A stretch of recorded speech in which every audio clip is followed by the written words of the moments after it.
I know this is like 5 years of hindsight, but in 2019, if you're an open-minded comic fan, you can't tell me that you are reading this saying Jonathan Hickman is cooking. I mean, just cooking. This dude was in the X office like, baking soda. I got baking soda. I mean, this dude was like Walter White. You know, he was Heisenberg. Like, it didn't matter what color pen he probably used. Once it dried, it turned out blue. And we, as X-Men fans, we like Tuco. Blue, yellow, pink. Whatever, man. Just keep bringing me that. My name is Dorian. This is SCM Comics. We are continuing our coverage of Hox and Pox with House of X #2. So our story starts off with Moira MacTaggert when she was 13 years old. She felt ill. She had an extraordinarily high fever, and the doctors didn't think she was going to make it. But the next day she woke up. She was right as rain, good as new. It was like a miracle. Later on, she would get married. She would become a school teacher.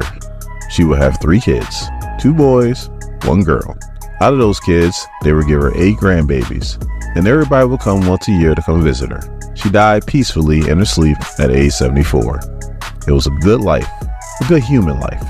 It wasn't too crazy. It was extremely ordinary, and it would never be ordinary again. Next thing you know, she wakes up in her mama's womb, and she remembered everything from her previous life. Like, that's the craziest thing I've ever heard. Think about it. You are a fetus, and yet and still, you have 74 years of knowledge in your head as a fetus, still in the womb. It's nuts. And for most people, this will make them go crazy, including myself. But Myra was a little different. She was able to handle it.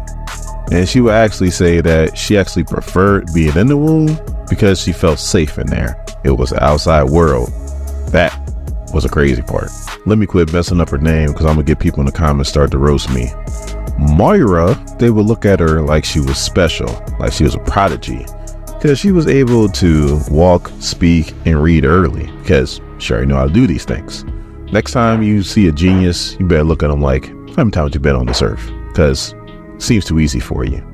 I think you're cheating. Anyway, not to get off track, she quickly realized that she had the ability to change things. She also realized that just her living her second life and just observing and watching was also changing things. What at first she thought was a blessing, she started to realize that it was a curse. Just like with her husband, she knew everything that he was, good and bad. She also knew the things that he would never change, which unfortunately would breed familiarity, which breeds contempt. Her husband can see it in her eyes, so let's just say it didn't work out this time. No kids playing in the backyard, none of that stuff. In this second life, she started to wonder if she was the only one like this, if there was others like her, in other words, mutants. And she saw a man on TV, Professor Charles Xavier. He pretty much was saying how he's a mutant and how he can help out fellow mutants like himself. She couldn't wait. She got on the first thing smoking to America, which unfortunately crashed in the ocean and she died. In her third life, she avoided the plane crash and she was able to actually meet up with Charles Xavier in Oxford. And through him, she determined that yes, she was a mutant. But what do they always say? You should never meet your heroes. She quickly learned that he was brash and arrogant, and she did not like him at all. She also came to the determination that mutantism was like a cancer, and she set out to find a cure, which she did. And as soon as she found that cure, let's just say she got paid a visit. All of her fellow scientists were brutally murdered. Her lab was set ablaze. She was tied up in a chair facing Mystique and Destiny. For those of you who don't know, Destiny is clairvoyant, so she can see into the future. But physically, she's blind as a bat. That's why she wears that stupid ass mask. And they're pretty much there to let her know that this cure that she invented doesn't work out the way she thinks. So Moira's like, this is only for people who want to take it. And Destiny is like, you really think it's going to stop there? You really think they are going to let it stop there? No. Once they have this cure, they know that they have the power to eradicate all mutants. And that's exactly what they're going to do. You see, you might not like being a mutant. That's tough. but you're gonna have to learn to deal with it. Then she starts dropping truths on Moira. She lets her know that she is a hell of a lot older than what she looks, and that every time Moira comes back to life, she will already know about it. She also lets Moira know that she might think that, she has unlimited amount of lives. She does not. She sees 10 lives, maybe 11th life if she does the right thing, but that's it. She also lets her know that if she ever tries to get froggy, that she doesn't have to live her 10 lives, that her mutant power activates when she turns 13. If she gets killed before she turns 13, her lives stop right then and there. So Destiny suggests to her that she helps mutantkind instead of trying to destroy it. So then Destiny asks, will you embrace what you are and help your people instead of trying to hurt them? And Moira's like, I don't know. So Destiny was like, well, I guess we'll find out. So then Moira's like, I don't want to die like this. Destiny's like, dying like this is what happens when you live your life poorly. Pyro? He goes, yes, mother. And she's like, burn her, but do it slowly so she remembers how this feels. And she takes fire straight to the face. So in the 4th life, she pretty much becomes a scientist just like she did in the 3rd life. But this time, she's giving Professor Xavier a chance because it's better than getting burned.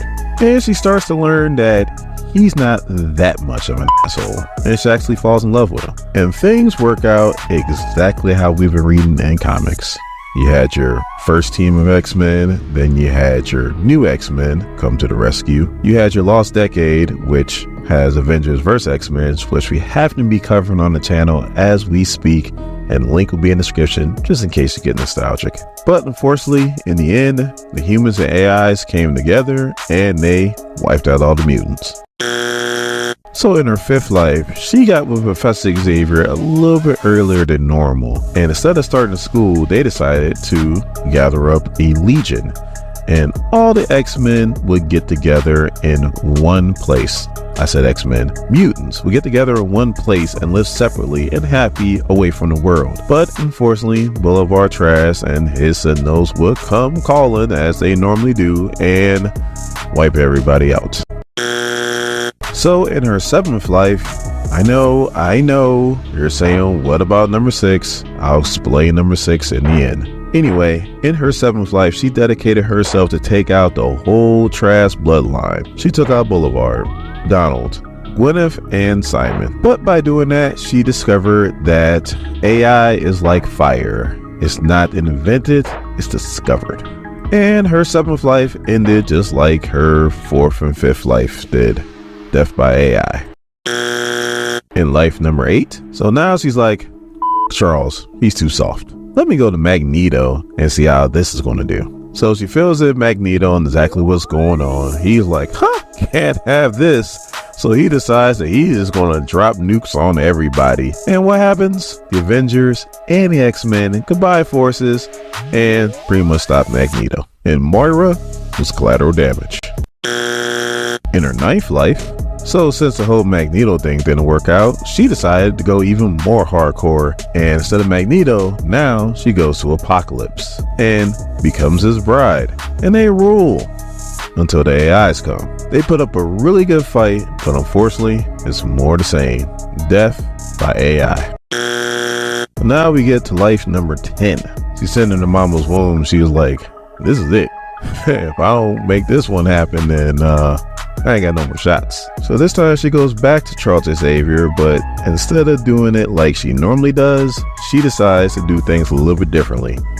She lets him know about everything, except for life number 6. She doesn't tell him about number 6.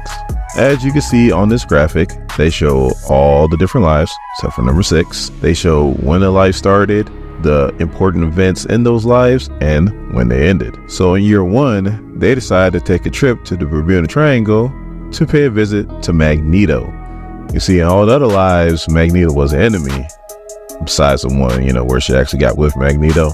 This time, they decided to include Magneto in all this. You know how Magneto is. He's extremely standoffish and, he's not trusting. But Professors are like, look, let me show you what she showed me, and then you can make your decision. And what he sees is horrific. And he's like, okay, I get it. This is better than that alternative. But just know this, if you stray just a little bit, I will be there to put you right back in your place. And Charles is like, agreed. Now, for those of you guys who are wondering what the hell happened to life number 6, we're living it. We are literally covering it. Power of X is Moira's 6th life, and it is crazy. And there's a reason why she didn't want them to know about it.